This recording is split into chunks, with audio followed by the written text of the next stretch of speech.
Setelah kartu merah, Inter mampu hasilkan 9 peluang dalam 11 menit yang salah satunya menjadi gol. Lalu perubahan apa yang dilakukan Inzaghi di momen tersebut? Temukan jawabannya di video ini. Saat bertahan, Inter mensejajarkan 5 pemain di belakang. 2 wingback akan bermain lebih dalam membentuk formasi 5 back. Situasi ini membuat Porto tak bisa mengeksploitasi lapangan sebab lebar lapangan sudah tertutup oleh kesejajaran 5 pemain tersebut. Terbukti meski 2 fullback mereka tetap maju, mereka hanya hasilkan 2 crossing di laga ini. Untuk itu, aliran bola banyak diberikan ke tengah dibanding ke sayap. Misalnya pada cuplikan ini, Pepe lebih memilih mengumpankan bola ke Taremi dibandingkan Mario di sayap. Inter, dia mampu halau 2 tendangan pemain Porto yang begitu dekat. Inter pun patut bersyukur dengan kegemilangannya di laga ini. Hal sebaliknya dilakukan Porto. Mereka melakukan pressing ketat pada gelandang Inter, sehingga Inter sangat sulit untuk membuild up dari lini tengah. Calhanoglu dan Mkhitaryan benar-benar terisolasi.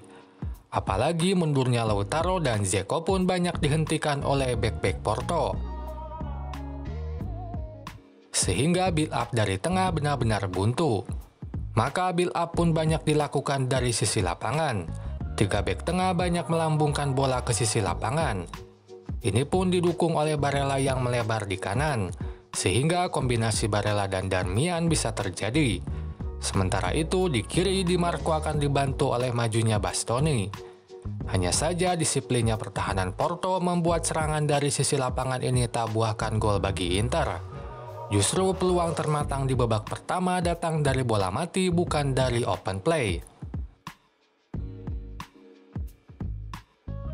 Kartu merah di menit 78 menjadi titik balik bagi Inter. Keunggulan jumlah pemain mampu dimanfaatkan Inzaghi dengan baik. Ia memasukkan Dumfries menggantikan Skriniar. Sehingga praktis Inter kini hanya bermain dengan 1 bek tengah murni, sebab Darmian atau Bastoni bisa maju untuk membantu Dumfries atau Gosens. Hal ini sebenarnya sudah disadari oleh pelatih Porto, di mana ia mengganti penyerang dengan fullback dan mengubah formasi dari 4 back menjadi 5 back, sebab ia sadar Inter terus-menerus mengeksploitasi sisi lapangan. Namun pencegahan yang dilakukan Porto harus berakhir pahit, sebab taktik overload atau melebihkan pemain di satu tempat berjalan.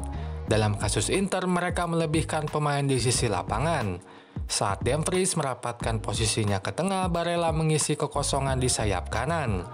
Kemudian melakukan crossing yang bisa diselesaikan Lukaku menjadi gol kemenangan.